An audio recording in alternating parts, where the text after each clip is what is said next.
చాలా మంది పెద్దవాళ్ళు ఎవరైనా మాట్లాడే వాళ్ళు ఒక్కసారి వాళ్ళ ఆత్మ పరిశీలన చేసుకోమని కోరుతా ఉన్నా. అనేక సందర్భాల్లో బతిమిలాడి అనేక సందర్భాల్లో మీ ఇంటికి వచ్చేటువంటి ఎన్రోలర్కు రెస్పాండ్ కానటువంటి పరిస్థితి నేను ప్రత్యక్షంగా అనేక సందర్భాల్లో చెప్తా. ఎవరెవరైతే ప్రధాన రాజకీయ పార్టీల నాయకులు పెద్ద పెద్దలున్నారో కనీసం ఈ రాష్ట్రంలో జరుగుతున్నటువంటి కుల సర్వేకు సంబంధించిన సమాచారం ఇవ్వడానికి కూడా అనేక అంశాలు చెప్పదలుచుకునే రాజకీయం కాబట్టి వాళ్ళందరూ ఒక్కసారి ఆత్మ పరిశీలన చేసుకోమని కోరుతా ఉన్నాం. అయినా ఇప్పటికీ కూడా మళ్ళీ మేము చెప్తా ఉన్నాం, తెలంగాణ రాష్ట్ర ప్రభుత్వం పక్షాన తెలంగాణ కాంగ్రెస్ పార్టీ పక్షాన ఎవరైనా ఒక ప్రక్రియ ఒక కాల పరిమితి లోపల ఈ యొక్క సర్వే కార్యక్రమం జరిగింది. అందులో ఎవరైనా మిస్ ఉంటే తదుపరి చాలా సందర్భాల్లో సమయం ఇచ్చినాం. మీ దగ్గర ఉన్న సమాచారాన్ని సమాచార సేకరణ నియమించబడ్డ మండల స్థాయి అధికారికి ఇవ్వండి. వాటన్నిటిని ఇన్కార్పొరేట్ చేస్తామని చెప్పినాం. అదేం చేయకుండా సహాయ నిరాకరణలాగా కనబడకుండా చేసి ఇవాళ యొక్క ప్రక్రియ మీద ఎవరైనా చేస్తే అది నేరుగా బలహీన వర్గాల మీద దాడి మాత్రమే మాట మనం చేస్తూ ఉన్నాం. ఈరోజు మా ప్రభుత్వం తీసుకుంటున్నటువంటి నిర్ణయాన్ని కాంగ్రెస్ పార్టీగా స్వాగతిస్తూ ఉన్నాం, సమర్థిస్తూ ఉన్నాం. నేను మిగతా రాజకీయ పార్టీల స్టాండ్ కూడా కోరుతా ఉన్నా. తెలంగాణ ప్రభుత్వం పక్షాన జరిగినటువంటి కుల సర్వే ప్రజాస్వామికంగా ఆ వర్గాలకు ఎవరెంతో వారికెంతో న్యాయం జరిగే విధంగా మీ రాజకీయ పార్టీ అభిప్రాయాన్ని చెప్పాలని కోరుతా ఉన్నాం. రేపు సభలో కూడా మీరు ఈ సందర్భంగా నిజంగా మాటలకే పరిమితం కాదు, బలహీన వర్గాల అభ్యున్నతి నిజంగా కావాలని వాస్తవికంగా కోరుకుంటే మీరు మీ యొక్క అభిప్రాయాన్ని బేషరతుగా చెప్పమని కోరుతా ఉన్నాం.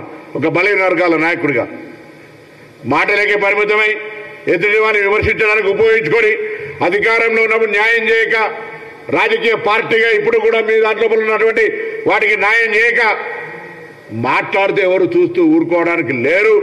బీసీలకు ఇన్ని సంవత్సరాల తర్వాత ఒక మార్గదర్శకత్వం వస్తూ ఉంది. కాంగ్రెస్ పార్టీ నాయకత్వంలో న్యాయం జరగడానికి దాన్ని ఎవరు అడ్డుకున్నా ఎవరు ఊరుకోవద్దని మాట సందర్భంగా కోరుతా ఉన్నా. ఈరోజు అందరూ తెలంగాణ వ్యాప్తంగా తెలంగాణ బలహీన వర్గాల మేధావులు, ఉద్యమకారులు, విద్యార్థి నాయకులు అనేక సందర్భాల్లో ఈ యొక్క అంశం మీద ఉద్యమాలు చేసినారు, ఈ అంశాన్ని ప్రశ్నించినారు, ఈ అంశం కోసం దీర్ఘకాలికంగా పోరాటం చేస్తూ ఉన్నారు. ఇలా వారందరికీ కూడా హాట్సాఫ్ అభినందన తెలియజేస్తా ఉన్నా. ఈ యొక్క ఉద్దేశాన్ని, ఈ కాసును, ఈ ఆకాంక్షను బతికించి ఇవాళ ఈ ప్రభుత్వాలు ఈ కార్యక్రమం చేపట్టే దిశగా చేపట్టిన మీ పోరాటానికి నేను హృదయపూర్వకంగా అభినందనలు ధన్యవాదాలు తెలియజేస్తా ఉన్నా.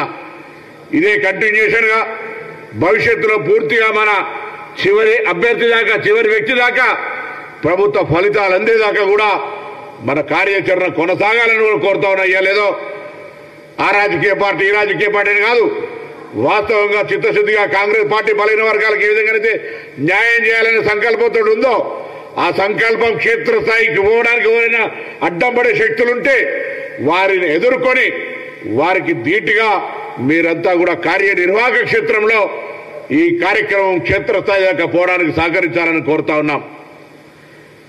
తప్పకుండా ఇలా మేము రాహుల్ గాంధీ గారికి ధన్యవాదాలు తెలియజేస్తా ఉన్నాం. అసలు ఈ స్ఫూర్తి ప్రదాతలైనటువంటి జ్యోతిబా పూలే, డాక్టర్ బాబాసాహెబ్ అంబేద్కర్ లాంటి వాళ్లకు, మా కాంగ్రెస్ అఖిల భారత అధ్యక్షుడు ఖార్గే గారికి, గౌరవ ముఖ్యమంత్రి రేవంత్ రెడ్డి గారికి, ఉప ముఖ్యమంత్రి భట్టి విక్రమార్క గారికి, చైర్మన్ ఈ కమిటీకి సంబంధించి మేము కూడా సభ్యుడిని, ఉత్తమ్ రెడ్డి గారికి, మిగతా సభ్యులకు ఇవాళ ఎందుకంటే ఇది ఒక చారిత్రాత్మక కార్యక్రమం.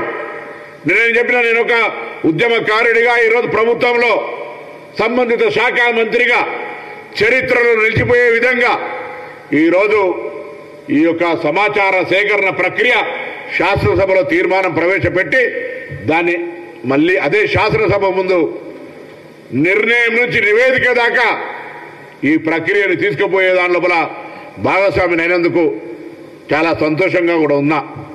నేను మా మిగతా అందరినీ కూడా పార్టీ పెద్దలను క్షేత్రస్థాయిలో రేపు శాసనసభలో కేబినెట్ అనంతరం ప్రవేశపెట్టబడుతున్నటువంటి ఈ యొక్క అంశం మీద అన్ని జిల్లాల్లో బలహీన వర్గాలకు సంబంధించిన సంఘాలు, కుల సంఘాలు ఇదొక విప్లవాత్మకమైన మార్పును స్వాగతించే విధంగా అన్ని జిల్లా కేంద్రాల్లో కాంగ్రెస్ పార్టీ శ్రేణులు కానీ బలహీన వర్గాల ఉద్యమకారులు కానీ అందరూ కూడా ఈ ప్రభుత్వానికి ధన్యవాదాలు చెప్తూ కార్యక్రమాలు చేయాలని భాగస్వాములు కావాలని ఆకాంక్షిస్తా ఉన్నా. ఇది మామూలు విషయం కాదు, ధైర్యం ఉండాలి. ఈ దేశంలో ఏకైక మునగాడుగా అవసరమైతే ఆ యొక్క లిమిటేషన్ క్యాబ్ను ఎత్తేసి జితనా ఆబాదీ ఉత్తర ఇస్తాదారి అని ధైర్యం కొద్ది పలుకుతున్న రాహుల్ గాంధీ గారికి అభినందనలు చెప్పాలి. అటువంటి కార్యక్రమాన్ని క్షేత్రస్థాయి దాకా తీసుకుపోయే బాధ్యతను తీసుకున్నటువంటి రాష్ట్ర ప్రభుత్వానికి, ముఖ్యమంత్రికి, మిగతా వాళ్ళందరికీ ధన్యవాదాలు చెప్పాలి.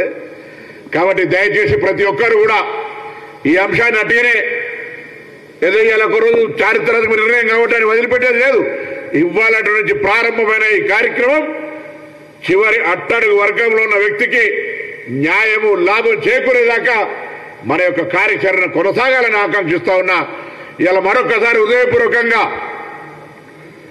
తెలంగాణ ప్రభుత్వానికి బలహీన వర్గాల కాంగ్రెస్ పార్టీగా ఇలా ఓబీసీసీల అధ్యక్షుడిగా వారు కూడా వారి కార్యక్రమం రూపొందిస్తారు. అన్ని జిల్లా శాఖలకు కూడా వారు చెప్తారు. ఈ విధంగా కార్యక్రమానికి సంబంధించి ఇది మామూలు ఆషామాషి కాదు. నిజంగా